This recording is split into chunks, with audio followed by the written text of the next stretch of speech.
Halo teman-teman, selamat datang di podcast Ruang Diskusi PK. Ini adalah sebuah podcast yang akan membahas berbagai fenomena dan permasalahan yang sering muncul di dunia pendidikan, khususnya di bidang bimbingan dan konseling. Nah, di podcast ini kita akan mencoba melihat beberapa kasus yang sering terjadi di sekolah. Kemudian kita akan berdiskusi bersama-sama dan melihat dari perspektif bimbingan dan konseling, terutama terkait dengan peran konselor dalam mendampingi, melindungi, dan memperjuangkan kepentingan terbaik bagi peserta didik. Nah, pada episode kali ini kita akan membahas salah satu topik yang cukup penting dalam layanan bimbingan dan konseling, yaitu peran konselor sebagai advokat bagi siswa, khususnya dalam situasi ketika siswa menghadapi hambatan yang berpotensi mengganggu hak mereka dalam memperoleh pendidikan. Nah, tentunya di sini saya tidak sendirian. Di podcast kali ini sudah hadir dua narasumber yang akan berdiskusi bersama-sama dengan kita. Halo, selamat datang Kak di podcast Ruang Diskusi Bimbingan dan Konseling. Nah, boleh tahu nggak sebelum kesini tadi kakak kegiatannya ngapain aja? Kebetulan tadi kita habis dari kantor sih, kita langsung datang ke undangan sini. Oh, berarti barengan begitu ya ada. Pasti sibuk banget ya Kak. Kegiatannya sehari-hari gitu. Ya, kalau di bulan puasa ini alhamdulillahnya jadi rada nggak sesibuk hari biasanya sih Kak. Mungkin cara dipotong juga jam kerjanya gitu ya. Oke. Nah, mungkin sebelum kita lebih jauh lagi, mungkin kita bisa kenalan dulu nih Kak, satu-satu dari kakak-kakaknya ini, namanya, koms dari instansi mungkin. Hai semuanya, selamat siang. Nama saya Jasmine, saya seorang konselor yang tertarik di bidang advokasi dalam bimbingan dan konseling. Kami instansinya dari salah satu SMA internasional yang berada di Kota Semarang. Oke, halo semuanya, perkenalkan saya Elma Praizati. Saya juga seorang konselor yang berfokus pada pengembangan layanan bimbingan dan konseling di sekolah yang tadi Kak Lan sebutkan. Harapannya di diskusi kita kali ini kita mendapatkan gambaran tentang bagaimana konselor ini dalam berperan menyelesaikan permasalahan siswa yang ada di sekolah melalui pendekatan advokasi maupun mediasi. Oke, jadi terima kasih ya Kak sudah bersedia untuk hadir dan berdiskusi bersama saya di podcast Ruang Bercerita hari ini. Nah, semoga pembahasan kita hari ini itu dapat memberikan wawasan mengenai pentingnya bagaimana peran konselor dalam membantu siswa yang menghadapi berbagai kendala selama berada di lingkungan sekolah gitu. Nah, baik. Mungkin sebelum kita bahas lebih lanjut lagi, di sini saya akan memaparkan lebih dulu ya kasus yang akan kita diskusikan pada episode kali ini.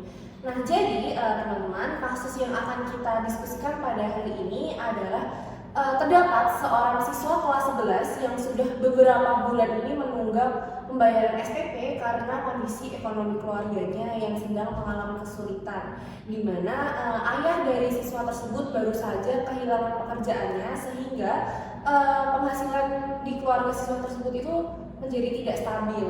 Nah, walaupun begitu, siswa ini tetap berusaha untuk datang ke sekolah secara rutin dan mengikuti pembelajaran dengan baik. Namun, menjelang ujian semester, pihak dari sekolah menyampaikan bahwa siswa yang masih memiliki tunggakan SPP ini tidak diperbolehkan untuk mengikuti ujian sebelum dapat melunasi semua tunggakan tersebut. Nah, hal ini membuat siswa ini merasa sangat cemas dan khawatir karena ia ingin sekali untuk tetap bisa ikut mengikuti ujian semester seperti teman-temannya. Namun kondisi dari keluarganya ini belum memungkinkan untuk melunasi seluruh tunggakan dalam waktu terdekat. Nah, di sisi lain sekolah juga memiliki beberapa aturan yang memang harus ditaati, yaitu siswa harus menyelesaikan kewajiban administrasi terlebih dahulu sebelum mengikuti ujian semester. Nah, dari kasus yang sudah saya jabarkan tadi nih ya Kak, kita juga bisa melihat ya adanya dilema antara aturan administrasi dan juga hak siswa untuk tetap memperoleh pendidikan secara layak gitu. Mungkin menurut Kak Jasmine dan Kak Elma, menurut kalian tuh apa saja sih faktor yang dapat menyebabkan munculnya permasalahan seperti ini? Oke, mungkin bisa dari saya dulu ya. Iya.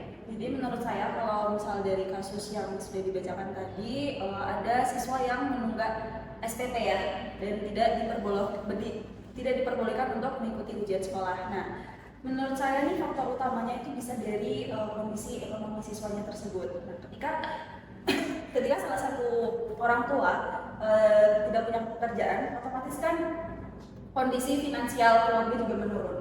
Nah, dari masalah ini siswa tuh sebenarnya tidak ada kapasitas untuk menyelesaikan permasalahan tersebut. Jadi menurut saya ya itu faktor utamanya ya dari kondisi ekonomi dari keluarga siswa tersebut. Oke, mungkin bisa dilanjutkan lagi Kak, menurut Kak Elma seperti apa? Oke, kurang lebih saya setuju sependapat dengan yang Kak Lani tadi dipaparkan tentang siswa yang mengalami tunggakan SPP sehingga dia tidak bisa mengikuti ujian sekolah gitu kan. Nah, menurut saya faktor lain yang juga mungkin ya berpengaruh adalah kebijakan administratif yang ada di sekolah gitu. Yang mungkin kebijakan ini tuh terlalu kaku. Mungkin ya sekolah menjaga kedisiplinan soal pembayaran, namun kebijakan tersebut tuh terkadang kurang mempertimbangkan kondisi sosial ekonomi siswa gitu maupun orang tua siswa gitu yang sekolah di sekolah tersebut. Kemudian ketika aturan tersebut ditetapkan secara kaku, siswa terkadang mengalami kesulitan mendapatkan informasi. Kemudian ketika siswa mengalami sesuatu yang tidak terduga di dalam keluarganya juga pasti akhirnya jadi terdampak. Oke, menarik sekali ya Kak. Lalu mungkin jika dilihat dari perspektif advokasi dalam pendidikan ya, apakah ada hak siswa yang mungkin berpotensi terhambat di dalam kasus ini gitu? Mungkin dari Kak Elma dulu. Ya, dampak kasus ini terdapat kemungkinan ya bahwasanya hak siswa untuk memperoleh pendidikan secara merata, kemudian yang layak itu jadi terhambat karena adanya kesulitan ekonomi gitu. Padahal si siswa ini belum sepantasnya dia untuk mencari uang untuk pendidikan gitu. Itu masih tanggung jawab menjadi orang tua gitu. Nah, sebagaimana setiap peserta didik juga memiliki hak untuk mengikuti proses pembelajaran, namun memang proses evaluasi pendidikan itu terkadang mengikuti aturan atau kebijakan yang ada, sehingga seperti ketika siswa tidak bisa membayar, akhirnya dia ya udah tidak bisa mengikuti ujian sekolah karena memang aturan di sekolahnya seperti itu gitu. Mungkin jadi mungkin bisa dari sisi Kak Jasmine ya, seperti apa? Kak Jasmine. Kalau saya ingin melihat dari sudut pandang siswanya ya. Kalau misal tadi permasalahannya adalah siswa menunggak SPP dan sampai tidak diperbolehkan untuk mengikuti ujian, itu bisa saja hak siswa dalam pendidikan itu juga akan terampas. Jadi hak dengan siswa yang lainnya juga akan diperbedakan gitu. Menurut saya. Nah, mungkin dari Kak Jasmine sendiri ya, sebagai konselor sekolah, kira-kira konselor sendiri tuh memiliki tanggung jawab seperti apa begitu dalam perspektif kasus ini? Ya, kalau dari permasalahan ini itu kan hak siswa itu kan juga udah terampas kan tadi, seperti tadi yang dikatakan Kak Elma dan juga saya. Jadi tanggung jawab konselor itu seharusnya harus melakukan advokasi, yaitu untuk membela hak dan kepentingan siswa agar tetap diperhatikan oleh pihak sekolah. Seperti itu ya Kak. Mungkin lanjut ke selanjutnya ya Kak, pertanyaan selanjutnya. Jadi mungkin sebenarnya ada nggak sih Kak dasar hukum yang berkaitan dengan hak siswa dalam memperoleh hak pendidikannya gitu? Oke. Ada sebenarnya di Undang-Undang Sistem Pendidikan Nasional tahun nomor 20 tahun 2003 disebutkan bahwa setiap warga negara itu memiliki hak yang sama untuk memperoleh pendidikan yang bermutu. Oke, selain tadi yang disebutkan Kak Lani, Undang-Undang nomor 20 tahun 2003 itu juga ada dalam Undang-Undang 1945 pasal 31 di mana pasal ini menjelaskan bahwasanya setiap warga negara itu berhak untuk mendapatkan pendidikan. Artinya sistem pendidikan seharusnya memberikan pendidikan kesempatan yang adil bagi semua peserta didik tanpa adanya diskriminasi. Maksudnya diskriminasi di sini adalah ketika ada siswa yang mengalami mungkin tidak usah dibanding-bandingkan, mereka juga berhak untuk mendapatkan pendidikan yang layak. Gitu. Nah, oke Kak. Jadi dalam kondisi seperti ini ya Kak, menurut Kakak sebagai konselor sekolah ya, apa sih yang dapat dilakukan untuk membela hak siswa tersebut? Dalam konteks ini ya Kak, konselor ini berperan sebagai advokat bagi siswa. Artinya advokat di sini adalah konselor tidak hanya memberikan dukungan secara psikologis gitu terhadap siswa yang mengalami kesulitan ekonomi, tetapi juga membantu memperjuangkan hak siswa yang mana siswa juga berhak untuk mendapatkan pendidikan yang layak dan perlakuan yang adil gitu. Tidak adanya perbedaan misal karena emang dia belum bayar akhirnya dia nggak boleh ikut ujian gitu. Oke, mungkin langkah pertamanya kita bisa menggali informasi tentang si siswa ini ya, dan termasuk kenapa dan atau bagaimana siswa tersebut tidak menunggak SPP itu. Kan tadi katanya karena kondisi ekonomi keluarga. Nah, itu kita harus menggali hal-hal tersebut. Langkah ini kita lakukan supaya kita bisa menyampaikan data kepada pihak sekolah, begitu. Benar tadi yang dikatakan Kak Lani, kita perlu identifikasi masalahnya atau latar belakangnya. Dan dari sini juga konselor perlu memberikan dukungan emosional kepada siswa karena pastinya siswa ketika ketahuan nih, kok kamu nggak ikut ujian gitu, ternyata karena belum bayar kan pasti itu kena tekanan mental ya gitu.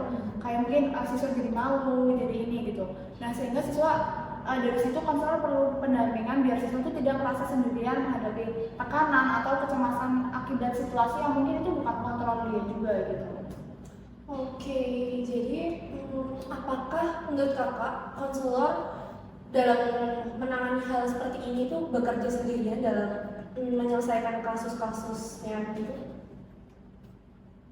Tentu tidak ya Kak, dalam advokasi konselor pastinya berkolaborasi dengan berbagai pihak. Mulai dari wali kelas, terus kepala sekolah, bagian tata usaha, kemudian komite sekolah juga yang mengurusi administrasi sekolah itu. Betul. Dan tadi kolaborasi itu tidak hanya untuk mempertimbangkan atau mementingkan administrasi sekolah, tetapi juga mempertimbangkan kepentingan siswa juga. Dan dari komunikasi ini, jadi nanti konselor dapat menyampaikan kondisi siswa serta mendorong kebijakan yang tepat untuk permasalahan seperti ini. Oke, jadi menurut Kak Jasmine dan Kak Elma, solusi apa saja sih yang kira-kira bisa diberikan dalam menangani kasus-kasus seperti ini? Oke, yang pertama mungkin sebagai dari proses advokasi, konselor itu dapat membantu mengusulkan mungkin beberapa alternatif ya. Yang pertama memberikan keringanan pembayaran, mungkin bisa dicicil atau bagaimana, pokoknya keringanan pembayaran, tapi siswa tersebut tetap bisa mengikuti ujian sekolah. Kemudian yang kedua adalah memberikan dispensasi sementara agar siswa tetap bisa mengikuti ujian tadi. Nah, tadi yang bisa saya simpulkan adalah memberikan keringanan pembayaran dan juga dispensasi agar bisa tetap mengikuti ujian. Mungkin dari Kak Elma seperti apa? Oke, menurut saya benar tadi apa yang dikatakan Kak Lani, bisa dengan cicilan mungkin ya, diakali seperti itu, atau juga sekolah dapat membantu melalui informasi tentang beasiswa gitu, atau mungkin bantuan pendidikan kan sekarang banyak gitu, mungkin siswa kurang nih informasinya. Nah dari situ sekolah bisa membantu menyebarkan informasi itu secara lebih luas lagi gitu. Kemudian pemanfaatan dana sosial sekolah atau bantuan dari komite sekolah, karena mungkin setiap sekolah pasti punya dana komite gitu. Nah itu bisa dipergunakan juga untuk membantu siswa yang memang dirasa layak untuk mendapatkan dana itu. Nah dengan solusi-solusi tersebut harapannya hak siswa untuk mengikuti ujian ini dapat terpenuhi gitu, sekaligus siswa tetap menghargai aturan administrasi yang berlaku, yang mana mungkin takutnya ketika siswa udah diperlakukan dengan bantuan, takutnya dia kayak yaudah bantuan aja terus. Nah, kita perlu mungkin ada surat perjanjian atau seperti apa agar siswa setelah itu ya dia bisa menepati tanggungan atau kewajibannya lagi gitu. Oke, sangat complicated sekali ya jawaban dari Kak Jasmine dan Kak Elma pada siang hari ini. Nah, dari diskusi kita ini, jadi kita bisa melihat ya Kak, bahwa peran konselor di sekolah itu tidak hanya memberikan layanan konseling kepada siswa saja, namun juga dapat melakukan advokasi serta menjembatani komunikasi antara siswa dan juga pihak sekolah. Ya Ya betul sekali Kak, konselor juga perlu nih untuk memastikan bahwa kebijakan-kebijakan yang ada di sekolah ini harus tetap sesuai dengan asas kemanusiaan juga gitu, memperhatikan kepentingan terbaik bagi siswa gitu. Walaupun memang di sekolah pasti ada aturan, tapi kembali lagi aturan itu masih bisa kita bicarakan dengan baik untuk menemukan solusi yang terbaik. Benar sekali. Dan selain itu, konselor juga perlu mendorong adanya kebijakan yang lebih fleksibel dan humanis, di mana terutama bagi siswa yang mengalami kesulitan ekonomi seperti permasalahan yang kita bahas hari ini. Oke, nah dari diskusi kita pada siang hari ini dapat disimpulkan bahwa kasus siswa yang terancam tidak dapat mengikuti ujian semester karena mengalami atau sedang mengalami tunggakan SPP itu bukan hanya sekedar persoalan administratif saja, namun juga berkaitan dengan hak untuk mendapatkan pendidikan yang layak begitu. Nah, dalam situasi seperti ini, konselor juga memiliki peran yang sangat penting, yaitu sebagai advokat yang memperjuangkan kepentingan terbaik siswa sekaligus mediator dalam menjembatani komunikasi antara siswa dan pihak sekolah. Nah, melalui advokasi, konselor juga dapat membantu untuk memastikan bahwa kebijakan-kebijakan yang ada di sekolah tersebut tetap adil, manusiawi, dan juga berpihak kepada perkembangan peserta didik. Mungkin cukup yang dapat kita sampaikan, kita perbincangkan, diskusikan pada siang hari ini ya Kak Jasmine, Kak Elma. Terima kasih karena sudah menyempatkan waktunya untuk hadir dan berbincang bersama. Apabila terdapat kesalahan kata selama kita berbincang, saya mohon maaf yang sebesar-besarnya. Mungkin ada closing statement dari Kak Jasmine dan Kak Elma? Oke, mungkin dari saya terima kasih karena dengan tempat dan wadah ini, jadi pemirsa sudah tahu kalau misal ada permasalahan itu guru BK harus mengadvokasi permasalahan tersebut agar hak dan kepentingan siswa tetap dalam hal yang benar dan jalan yang benar. Oke, benar banget tadi yang disampaikan Kak Lan ya. Terima kasih sudah memberikan ruang untuk kita berbagi cerita, berbagi pengalaman, terus berbagi ilmu juga buat teman-teman semuanya yang hadir di sini juga yang nonton gitu. Ini juga harapannya nanti banyak anak sekolah yang melihat ini ketika mungkin dia nggak enak nih mau lapor ke orang tuanya karena mungkin harus bayar SPP, tapi dia takut menyusahkan orang tua. Dia melakukan ini mungkin dia jadi menemukan solusi gitu untuk pihak sekolah untuk bisa ngobrol ke guru BK minimal gitu. Nanti dari kami bisa kita bantu advokasi gitu. Terima kasih. Terima kasih banyak Kak Jasmine dan Kak Elma. Mungkin sekian juga yang dapat saya sampaikan ke teman-teman yang berada di rumah dan sedang menonton podcast kita pada siang hari ini. Saya juga memohon maaf yang sebesar-besarnya apabila selama memimpin diskusi pada siang hari ini terdapat banyak kesalahan, karena saya juga manusia, karena di dunia ini tidak ada yang sempurna. Mungkin saya tutup. Wassalamualaikum warahmatullahi wabarakatuh. Waalaikumsalam warahmatullahi wabarakatuh.